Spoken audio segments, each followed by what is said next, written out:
नमस्कार, मैं हूं प्रवीण सिंह राव और आप देख रहे हैं वागड़ लाइव न्यूज। नगर निकाय और पंचायत राज चुनावों की दस्तक के साथ ही सागवाड़ा में चुनावी माहौल गर्मा गया है। भाजपा ने चुनावी तैयारियों का बिगुल फूंक दिया है। विधायक कार्यालय में आयोजित अहम बैठक में राजस्थान के सहकारिता मंत्री गौतम दत्त ने संगठन के पदाधिकारियों और कार्यकर्ताओं के साथ मैराथन मंथन किया। बैठक में सिर्फ चर्चा नहीं बल्कि चुनावी रणनीति, बूथ प्रबंधन और कार्यकर्ताओं की जिम्मेदारियों पर भी विस्तार से बात की गई। बैठक में मंत्री गौतम दत्त ने कार्यकर्ताओं से कहा कि चुनाव जीतने के लिए मतभेद और मनभेद भुलाकर एकजुट होकर मैदान में उतरना होगा। उन्होंने यह भी कहा कि यदि केंद्र, राज्य और स्थानीय निकायों में एक ही दल की सरकार हो तो विकास कार्यों को और गति मिल सकती है। इसके साथ ही मंत्री ने कार्यकर्ताओं को लाभार्थियों तक पहुंचने, सरकार की योजनाओं की जानकारी देने और बूथ स्तर तक संगठन को सक्रिय करने का आह्वान किया। बैठक का सबसे चर्चित पहलू रहा बंद कमरे में लिया गया फीडबैक।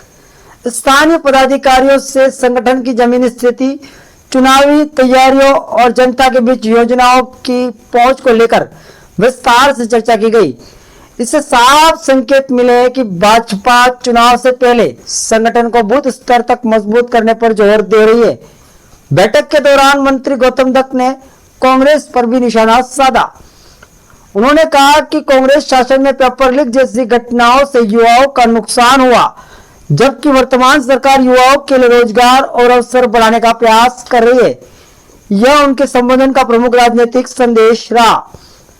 बांसवाड़ा प्रभारी कमलेश पुरोहित ने कार्यकर्ताओं से पूरी ताकत के साथ चुनावी तैयारियों में जुटने का आह्वान किया, जबकि विधायक शंकरलाल डेचा ने सभी पदाधिकारियों और कार्यकर्ताओं का स्वागत करते हुए संगठन की एकजुटता पर बल दिया। अब सबसे बड़ा सवाल यह है कि क्या भाजपा ये चुनावी रणनीति नगर निकाय पंचायत राज चुनाव में सफलता दिला पाएगी? क्या बूथ स्तर की तैयारी चुनावी नतीजों में निर्णायक साबित होगी? अपनी राय कमेंट बॉक्स में जरूर। आज डूंगरपुर जिले के कार्यकर्ताओं से मिलना हुआ और आज़ादी का अमृत महोत्सव है और उसमें हमारे जो स्वतंत्रता दिवस है उससे 9 से 17 अगस्त तक हर घर तिरंगा अभियान है। उसमें हमारे हर मंडल से जिला स्तर पर जो है हम रैलियाँ निकाल करके आज़ादी का जो है अमृत महोत्सव है उसको मनाएंगे।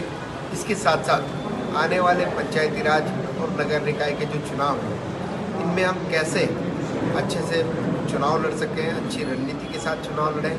हमारे देश के प्रधानमंत्री जी ने जो इन 12 सालों में जो लोक कल्याण के काम किए वो जन जन तक पहुँचे, उन योजनाओं का लाभ जो मिला है उसको हम कैसे नीचे तक जनता तक पहुँचा करके, और हमारे मुख्यमंत्री जी आदरणीय भजन लाल जी शर्मा साहब ने भी इन 2.5 सालों में जिस तरह से नई योजनाएँ ला करके नए विकास के जो आयाम स्थापित उन्होंने किए उनको हम जन जन तक पहुँचाएँ और आने वाली जो ये नगर पालिका और पंचायती राज के चुनाव है उसमें हम कैसे अधिक से अधिक बहुमत के साथ जीते, इस पर थोड़ी चर्चा की गई और कार्यकर्ताओं की भावनाओं को देखते हुए लग रहा है कि आने वाले जो पंचायती राज और नगर निकाय के जो ये चुनाव है इसमें भाजपा अच्छे बहुमत से जीतेगी।